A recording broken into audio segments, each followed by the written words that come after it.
Preta, esse direito de não ir e não vir, nesse momento em que você ficou isolada, começa a dar um outro tipo de valor à liberdade, a poder sair, só andar na rua já dá uma alegria, assim, sentiu falta disso, ressignificou? Nesse momento, acho que a gente está em suspenso, né? Eu sinto que o ressignificar vai acontecer na abertura, né? Acho que a gente ainda está entendendo o que está acontecendo e cada um lidando com os seus sentimentos. Eu, por exemplo, pude ir à rua para poder ir ao hospital fazer exames e não senti nenhuma liberdade em estar na rua. Não teve nada mais opressor do que estar na rua, de você saber que tanta gente está em casa com medo e tanta gente está morrendo no hospital, e isso foi muito assustador, assim. Eu achei que eu estava 14 dias, 15 dias dentro de um quarto, eu falei, vou ao médico, foi assustador, e a rua foi me senti mais aprisionada do que dentro do quarto, porque a gente sente as dores das pessoas e a gente sente o quão grave é o que a gente está vivendo, né? É uma paralisação mundial. Então, eu ainda não tenho esse tipo de sentimento. Eu realmente estou atenta a como a sociedade, a civilização vai lidar com a abertura, com a ressocialização, como é que a gente vai lidar com responsabilidade a isso tudo. Eu, então, que sou cantora, para mim ainda é mais gritante. Você que é ator, a coisa do público, de lidar com grandes plateias, aglomerações, tudo isso tem que ser feito com muita responsabilidade. A gente tem que estar atento de que forma a humanidade vai voltar a se relacionar, né? Então, eu ainda não tenho nenhuma dessas, sabe, expectativas ou ansiedades. Eu estou trancada dentro da minha casa, só agradeço, porque eu tenho oportunidade, né? Eu falo muito sobre isso. Lá atrás, quando eu fiquei doente, eu falava quarentena, auto-isolamento, é um privilégio, somos privilegiados. Então, eu estou aproveitando esse momento para entender e digerir, mas ainda não tenho essa ansiedade, e estar na rua para mim foi angustiante. Tem sido, aliás. Ô, Emicida, você acha que a gente está aprendendo a abrir mão da nossa liberdade em prol de um bem maior, que é a saúde geral da nação? Isso é uma coisa que não está no nosso DNA de ser humano, não estou nem falando de brasileiro, ou a gente está aprendendo isso agora, ou é uma coisa que a gente já vinha observando antes? Eu acho que, pegando um gancho da fala da Preta, tem uma relação de como a gente é privilegiado, e eu falo disso desse lugar econômico de onde eu olho o mundo agora. Por que eu tô falando isso, meu mano?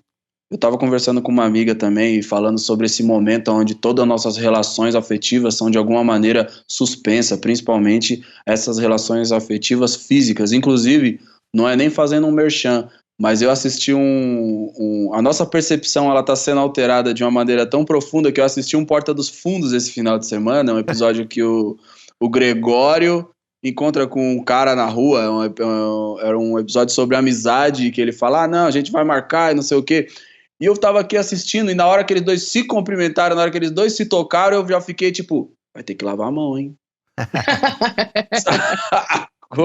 eu tava nessa parada, mas o que eu ia falar o direito de ir e vir, dependendo de quem você é e de onde você está dentro da nossa sociedade, já é uma coisa completamente questionável. Nem todos nós temos, mas agora isso foi intensificado e subiu-se um degrau onde a gente está num outro nível, né? Porque pensando, por exemplo, há 20 anos atrás, quando eu queria ir para um show de rap no centro de São Paulo, e eu passava por, às vezes, no mesmo trajeto, 2 abordagens policiais, 3 abordagens policiais. Tinha hora que a gente ficava até sem graça, assim. Teve uma vez que eu me lembro de um amigo meu explodindo de raiva e falando pro policial, tipo, mano, me fala o que eu tô vestindo aqui, que eu não posso circular na rua com isso. Então, existem grupos que já têm sua liberdade tolhida naturalmente.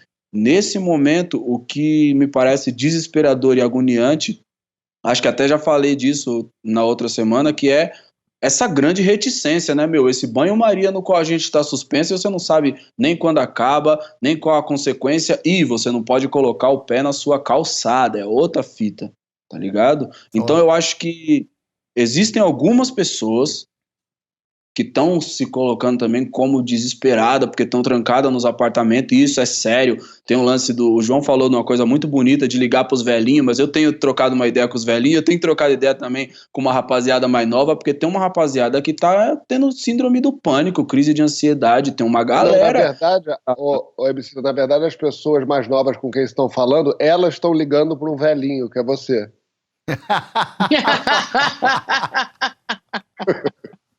Mano, eu não sou o velhinho dessa conversa. O velhinho, durante muito tempo, foi o Chico Bosco, só que agora que ele fez a barba, ele tá o verdadeiro vovô garoto.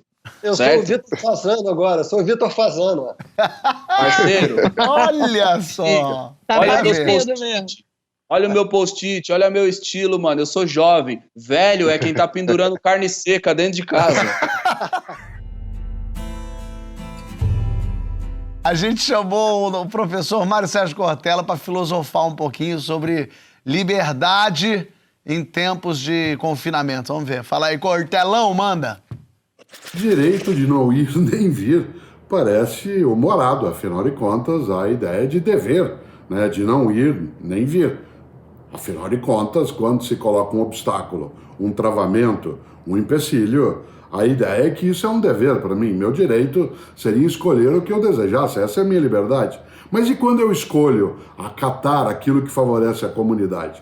E quando eu quero participar da salvaguarda do que é a vida coletiva? Quando eu quero proteger a mim e aos outros, será que esse direito fica secundarizado? Não, ele fica submetido a um conjunto da vida social. Nessa hora, nós não entendemos o direito de ir e vir como sendo absolutamente independente. Nenhum de nós, em nome do direito de ir e vir, entra na casa de outra pessoa sem autorização. Portanto, esse direito, ele é garantido, mas ele não é ilimitado. Ele está submetido a algumas condições. E aí nós estamos aprendendo, nesta época, a lidar melhor com a noção de liberdade, em que, em vez de colocar em cena a noção do um por si, todos por cada um por si, Deus por todos, a ideia mais marcante é assim, né? A ideia clássica do ex pluribus uno, né? Que fica mais bonito em latim e que vale marcar que é um por todos e todos por um. Nesta hora, a noção de liberdade ganha um contorno que é um pouco mais difícil. Grande questão, será que estamos aprendendo a manejar a nossa liberdade em nome daquilo que favorece algo mais amplo do que nós mesmos, ou é apenas uma transição e daqui a pouco, quando a turbulência, a dor, a encrenca passar, a gente volta a um modo autocentrado, para não usar a palavra egoísta? Boa pergunta. Francisco, quer responder?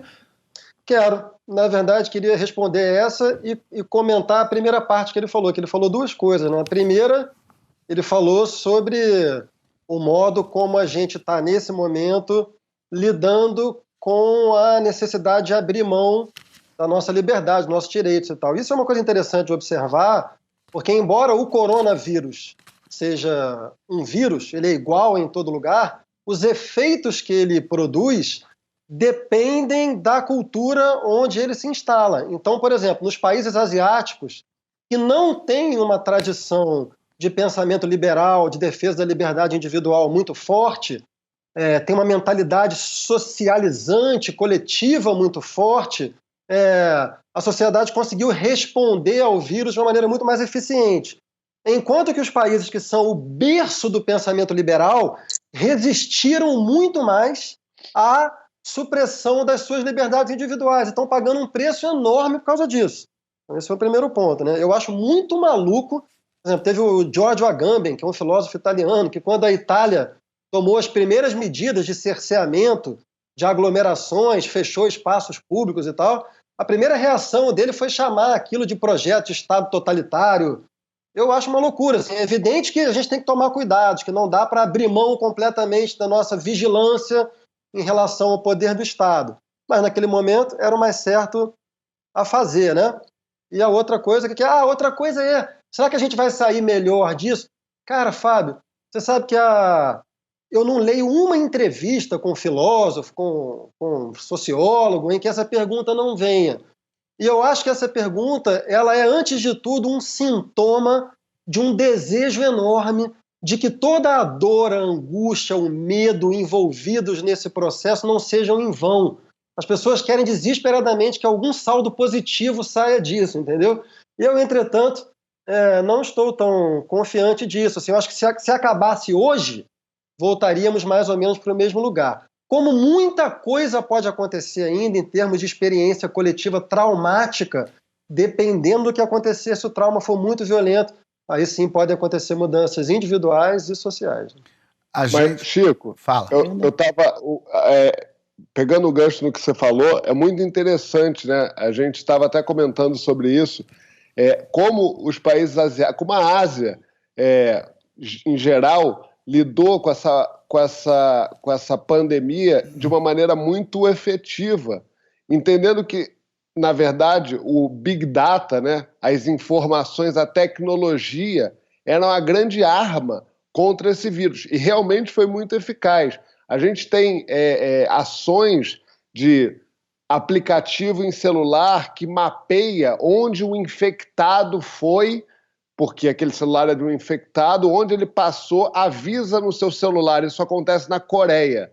Então, um cruzamento de dados, a privacidade zero, né? O Estado completamente controlando o indivíduo, mas, de alguma maneira, abre essa discussão de até que ponto essa liberdade e até que ponto essa privacidade total não pode ser cerceada quando há um motivo maior, né? Que é achatar a tal curva do vírus e tal. Não tenho exatamente... Claro, eu posso usar a frase do Emicida, caso a caso, tem que ter bom senso, mas fato é... Bom senso. Bom senso. Mas fato é que, sei lá, Taiwan teve 190 infectados quando São Paulo tinha 19 mil. Há algum pensamento a ser elaborado em relação a essa Big Data e esses aplicativos e tal, que já está até sendo implantado. Em Pernambuco estão testando. Tem uma coisa interessante, o Átila falou no Roda Viva, que esses países asiáticos agiram muito rapidamente porque passaram pelo H1N1 e pela gripe aviária recentemente. Então eles já passaram por uma espécie de pandemia lá e eles perceberam o que eles precisam fazer, como agir mais rápido, como quarentenar as pessoas, como utilizar a tecnologia a seu favor. Então eles tinham isso na manga, ou seja, eles aprenderam uma lição com aquilo que aconteceu para na próxima poder usar, que é um pouco o que a gente estava falando aqui do Brasil, de estar vendo Estados Unidos, Espanha, Itália, e não tá usando, né?